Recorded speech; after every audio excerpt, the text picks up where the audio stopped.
Hello, I am Saki, and this iPad stand is really wobbly. Welcome to Thursday Night Poetry. I have a confession to make. I did not actually complete any poems this week, but I have written new poetry. It's just not ready to share.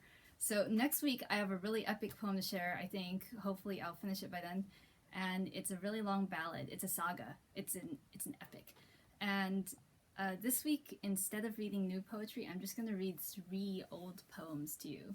So these are poems that are actually older than 2 years. And I just kind of selected them at random and decided to present them because they've never been published before. So here we go. First one. This is about an everyday adult life experience. Whoa, that sounded like it was going to be dirty. No, what I meant, you'll see. This is something that kids don't understand yet. Okay, here we go. No title. One suck, despair, no longer a pair, abandoned perhaps at the laundromat. Never again shall you meet your mate, but wait, it is found, safe and sound, inside the fitted sheet. Okay, that's happened to everyone before, right? It's not just me. I swear, every time I'm missing a sock, and I think I check all of the corners inside the fitted sheet, and it's just like, it somehow appears when I change the sheets on my bed, and then I go, oh my god, that sock was gone for like 3 months. Anyway, okay, so moving on to poem number 2. So this one is about poetic license, which is this thing I learned about in like 8th grade, maybe 7th grade. And poetic license is the freedom that is granted to a poet in order, let's see, let me redo that.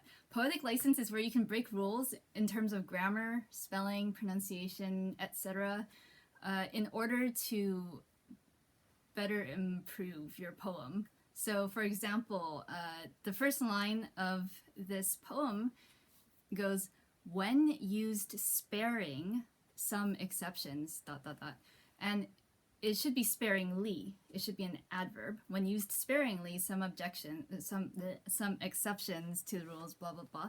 So I decided to use sparing because it fit the pattern of syllables. So I wanted to keep the meter regular, consistent, and so I just chopped off the last syllable of sparingly and turned it to sparing, which some people actually say, like IRL, like they'll say, oh, let me look at that real fast, which is an adjective, instead of let me look at that quickly or briefly, which are adverbs. Anyway, I'm not gonna get into a whole grammar lesson, but let me read you this poem, which is about bending the rules. You'll notice that I have quite a few line breaks that interrupt the sentence where they shouldn't. And this is in order to get a good rhyme in. Alright, here we go. It's actually a short poem. I think I've built it up too much. When used sparing, I messed it up. Let me start that over. Okay. When used sparing, some exceptions to the rules meet no objections.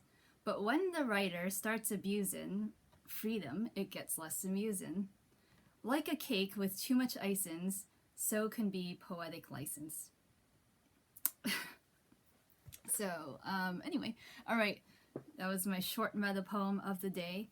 I have one more for you, and it is about my favorite topic, which is time.